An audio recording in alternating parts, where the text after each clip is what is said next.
প্রত্যেকে প্রথমে স্বাগত জানাই স্টার চর্চা পরিবারের পক্ষ থেকে এবং নিজেদের শত ব্যস্ততার মধ্যে এখানে উপস্থিত হয় এবং একটা নতুন ধারাবাহিক যার পথ চলা শুরু আর কিছুদিনের মধ্যে সেই ব্যাপারে ডেফিনেটলি অনেক প্রশ্নের উত্তর এবং তার সাথে ঠিক কোন ধাঁচের কোন ধরনের গল্প সেসব নিয়ে কথা হবে। প্রোমো আপনারা দেখেছেন। প্রত্যেকের জীবনে এমন কিছু লড়াই থাকে যেটা একান্ত নিজস্ব। জিতে যাওয়া যুদ্ধের কথা আমরা প্রায় প্রত্যেকে বলি, কিন্তু যে যুদ্ধগুলো হেরে যায় সেগুলো নিয়ে কথা বলার সাহস হয়তো সবার হয় না। আর যদি সেই লড়াই জীবনে এমন সময় শুরু হয়ে থাকে যখন প্রতিরোধ গড়ে তোলার বিন্দু মাত্র সাহস থাকে না, সেই পরাজয় রেস থেকে যায় জীবনভর।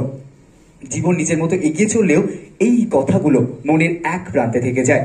হাজার চেষ্টা করেও সেই কথা সবাইকে বলে হয়ে ওঠে না। পেখমের জীবনেও আছে এমন কিছু ঘটনা যেটার ব্যাপারে সে আবির কেন অন্য কারোর সাথে কিংবা নিজের সাথে কথা বলতে পারছে না। অন্য প্রান্তে আবির একজন প্রাণ খোলা মানুষ। একাধারে যৌথ পরিবারে অত্যন্ত হাসি খুশিতে বেড়ে ওঠা তার, মনের কথা খোলাখুলি বলাই তার অভ্যাস। কিন্তু জীবনের কোনো একটা রেখায় এসে এই দুজনের পথ চলা একসাথে। কিন্তু কি এমন কথা আছে পেখমের জীবনে যেটা সে আবির কেন অন্য কাউকে বলতে পারছে না, সেই নিয়ে আমরা কথা বলবো। কিন্তু তার আগে আমরা স্বাগত জানাবো one of the pillars of this industry, যা মঞ্চস্থ করা প্রতিটা গল্প প্রত্যেকবার নতুন বাস্তবের কথা বলে, দর্শকদের জন্য নতুন ধাঁচ নিয়ে আসে। প্লিজ যারা জোরে হাততালি হয়ে যাওয়ার none other than mister Sushanta Das, producer, creative director এবং অফকোর্স এই গল্পে লেখা। একটু জোরে হাততালি হয়ে যাক প্লিজ, যদি হাতগুলো খালি থাকে। এবং ওনার সাথে সাথেই আমি ডেফিনেটলি স্বাগত জানাবো এই অসাধারণ ডায়াসে to the man who has been in the top for years.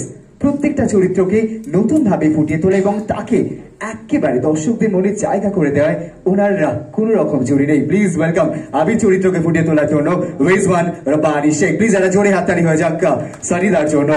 Finally পেখম, যা এই গল্পের অন্যতম মুখ্য চরিত্র, যাকে নিয়ে এই সব কিছুর আবর্তন। এবং আমি স্বাগত জানাবো very gorgeous, very talented Jyotirmoyee কুণ্ডুকে। প্লিজ যারা জোরে হাততালি হয়ে যান। এবং উইদাউট ওয়েস্টিং টাইম, অনেক প্রশ্ন অনেক উত্তর, আমি চলে যাবো সুশান্ত দার কাছে এবং সুশান্ত দাকে অনুরোধ করবো বধুয়া নিয়ে গল্প বলার জন্য। হ্যাঁ, বলছিলাম তখন সেটা হচ্ছে যে খুব বেশি গল্প নিয়ে বলতে চাইছি না, কারণ গল্পটা বেশি বলা যাবে না। তাও আপনাদের যা যা প্রশ্ন থাকবে তার উত্তর তো দেবো, সেটা অন্য প্রশ্ন। বাকি এই গল্পটাতে সানিকে সবাই চেনে। সানি একজন এই টেলিভিশনের বেশ পুরনো এবং নামী অভিনেতা, অনেকগুলো হিট শো করেছে ও। জ্যোতির্ময়ী সম্ভবত প্রথমবার ও টেলিভিশনের পর্দায় কাজ করছে, এর আগে সম্ভবত কখনো কাজ করেনি, এটা প্রথমবার কাজ করছে, তাই তো? হ্যাঁ, ওকে আমি দেখেছিলাম ফেসবুকে ওই রিল টিল করে সব পাঠাতো সেগুলো, তো সেগুলো দেখে আমরা ওকে ডেকেছিলাম।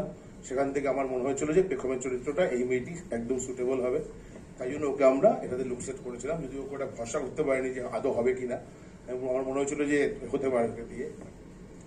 এই গল্প মানে বেসিক্যালি গল্প টেলিভিশনে আমরা যে ধরনের গল্প করছি লাস্ট কিছু বছর ধরে, যে গল্পগুলো খুব বেশি গিমিকি গল্প নয়, খুবই রিয়েল ঘটনা যেগুলো আমাদের চারপাশে ঘটে যায়, যে রিয়েল চরিত্রগুলো চারপাশে থাকে, সেই চরিত্রগুলোর যে চাওয়া পাওয়া সেই গল্প বলতে চাই।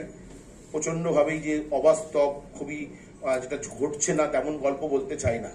এর আগেও আমরা দেখিয়েছি সবাইকে, বাংলা মিডিয়ামের সময় বলুন বা তোমাদের রানীর সময় বলুন।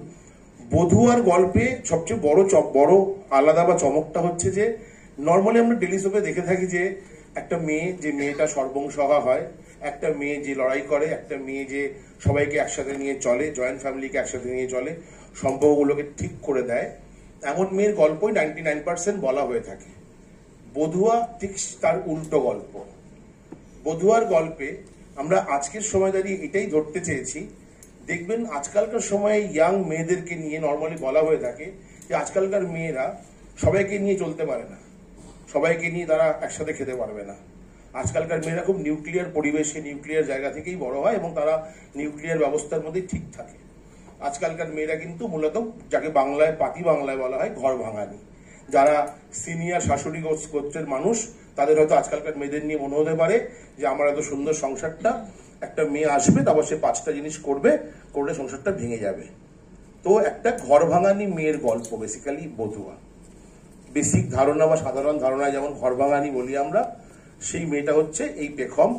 যে মেয়েটা একটা নিউক্লিয়ার পরিবেশে বড় হয়েছে, যে মেয়েটা একটা ট্রমা নিয়ে বড় হয়েছে, যে মেয়েটা আজকের সময় দাঁড়িয়ে লোকজনের সঙ্গ পছন্দ করে না, আজকের সময় দাঁড়িয়ে ও সাংবাদিক হতে চায়, টেলিভিশন জার্নালিস্ট হিসেবে কাজ করা শুরু করেছে, কিন্তু আত্মবিশ্বাসের অভাবে ভোগে এবং বিভিন্ন সময় কোনো কোনো ঘটনাকে এমন ট্রিগার করে যে ও সমস্ত অ্যাসাইনমেন্টগুলোতে ফেল করে। কিন্তু basically she is an educated girl, পড়াশুনো সবারই বড় হয়েছে, পড়াশুনো করেছে, কিন্তু এই মেয়েটা জয়েন্ট ফ্যামিলি, লোকজন, ভিড়ভাড়টা দেখলেও প্রচন্ড অস্বস্তি হয়। ও নর্মালি কারোর বাড়িতে যায় না, কেউ ওর বাড়িতে আসলেও সমস্যা, পাড়ার প্রতিবেশীরা এলেও ওর মার সঙ্গে ঝগড়া লেগে যায়, এবং বড় পরিবার দেখলেই ওর মনে হয় আমি পালাতে চাই এখান থেকে। ওর জয়েন্ট ফ্যামিলিতে একটা ভয়ানক অ্যালার্জি আছে। সেই অ্যালার্জি কেন, কি কারণে, কোন সাইকোলজি থেকে তৈরি হয়েছে, সেটা গল্প বলতে বলতে আমরা যখন দেখবো তখন বুঝতে পারবো। কিন্তু বেসিক্যালি এই মুহূর্তে এই ঘর ভাঙানি মেয়েটা একটা জয়েন্ট ফ্যামিলি, যে ফ্যামিলিতে নায়ক, যে একটা আইটিতে চাকরি করে, যে এখনো ফুটবল মাঠে খেলে, যে এখন পাড়ার ক্লাবে সরস্বতী পুজোর আয়োজন করে এবং পরিবারটাকে একসাথে নিয়ে চলে, যে ছেলেটা যে চাইলে পারতো বিদেশ চলে যেতে, বড় চাকরি নিয়ে, বড় কিছু নিয়ে, বাট বিদেশ চলে যায়নি। ও কিন্তু আমাদের এই শহর কলকাতাতেই বাস করছে, বেশ এস্টাবলিশ ছেলে, পয়সা করি খুব ভালো, একটু জল দেন আমাকে, এস্টাবলিশ চরিত্র। ও এই পরিবারটাকে নিয়ে চলে, এখনো কিন্তু ওর হন্ডা সিটি থেকে নেমে ও মাঠে খেলতে নেমে যায়, এবং ওর এই মেয়েটিকে পছন্দ হয়। এই মেয়েটিকে ও বিয়ে করতে চায়, কিন্তু মেয়েটি মোটেই বিয়ে করতে চায় না, মেয়েটির বিয়েতে অসম্ভব অ্যালার্জি আছে, সব মিলিয়ে। সরি, সেখান থেকে গল্পটা আমরা শুরু করি। কি করে এই গল্পটা বেগমের জার্নিটাকে ধরে, কি করে একটা ঘর ভাঙানি মেয়ে কি করে একদিন সত্যি সংসারটাকে ভালোবাসবে কিনা, একটা মেয়ে যার সঙ্গে ঘটে যাওয়া একটা ঘটনার প্রতিকারও করতে পারবে কিনা, বা যে ভয়টা নিয়ে এই মুহূর্তে বড় হয়েছে সে ভয়টাকে পৃথিবীর কাছ থেকে মুছে দিতে পারবে কিনা, সেটাই ওর লড়াই। একটা আত্মবিশ্বাসী মেয়ে, কিন্তু কখনো আত্মবিশ্বাসহীনতাতেও ভুগছে ক্রমশ। সেই মেয়েটাকে এই ছেলেটি কতটা কাছে টেনে নিতে পারবে, কতটা ভালোবাসা দিয়ে একটা পরিবারের মানুষগুলো ওকে ঘর ভাঙানি বলে বাড়ি থেকে বের করে দেবে, নাকি ও সংসারটাকে ভেঙে দেবে। That is the story of Bodhua. ঠিক আছে, বেসিকটা মনে হয় বলতে পেরেছি না? এবার বলো আর কি, আর কি বলার, তুমি সব বলেই দিয়েছো, মানে গল্প আলটিমেটলি তোমার ব্রেন চাইল্ড। বাকিরা মানে আপনাদের যদি কোনো প্রশ্ন থাকতে পারে তারা, আমি we should get straight into এই ধরনের চরিত্র, মানে এই ধরনের ধারাবাহিক বা টেলিভিশনের নায়ক দেখা যায় না। আমি Sushant, I think he would agree with ইট।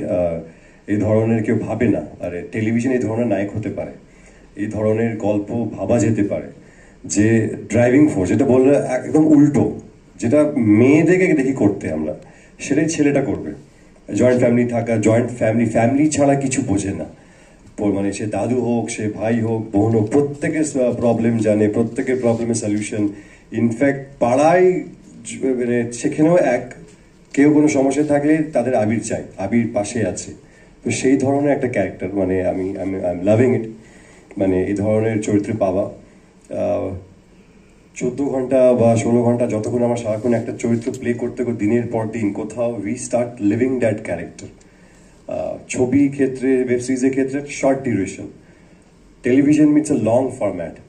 তো সেখানে যেই ধরনের চরিত্র প্লে করি, কোথাও উই স্টার্ট লিভিং ইট।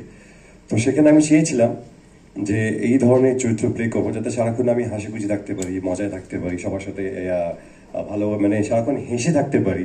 তো এইটা একটা ব্যাপার। তো এই চরিত্র সেরকম, he is very very very positive, এইটুকুই বলবো, বাকিটা মনে হচ্ছে বলা ঠিক হবে না।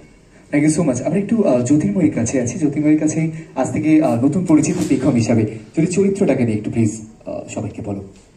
নমস্কার, দাদা তো সবটাই প্রায় বলে দিয়েছে, আর এটা আমার প্রথম কাজ। সুশান্ত তার হাত ধরে সত্যি আমার কাছে অনেক বড় পাওয়া এটা। চরিত্র সম্পর্কে বলতে, মেয়েটা আজকের দিনের মেয়ে, ও মিশে উঠতে পারে না, ও চায় না এমন না, ও পারে না। না চাওয়া না পারার মধ্যে তো অবশ্যই পার্থক্য আছে। ও চায় কিন্তু ও পারে না। ও অবশ্যই চেষ্টা করবে প্রত্যেকের সাথে মিশে ওঠার। আর কেন পারে না, ওর মধ্যে একটা আতঙ্ক কাজ করে। সেই আতঙ্কটা কিসের জন্য, কেন, সেটা জানতে গেলে অবশ্যই সিরিয়ালটা দেখতে হবে। তো এইটুকুই আমার ক্যারেক্টার সম্বন্ধে আমি বলবো, ব্যাস। Thank you so much. 4 March থেকে, সোমবার থেকে রবিবার ঠিক সন্ধ্যে 7:30টায় আসছে বধুয়া, এবং আপনাদের প্রত্যেকের উপস্থিতি আজকে ডেফিনেটলি এই দিনটাকে অনেকটা স্পেশাল করেছে।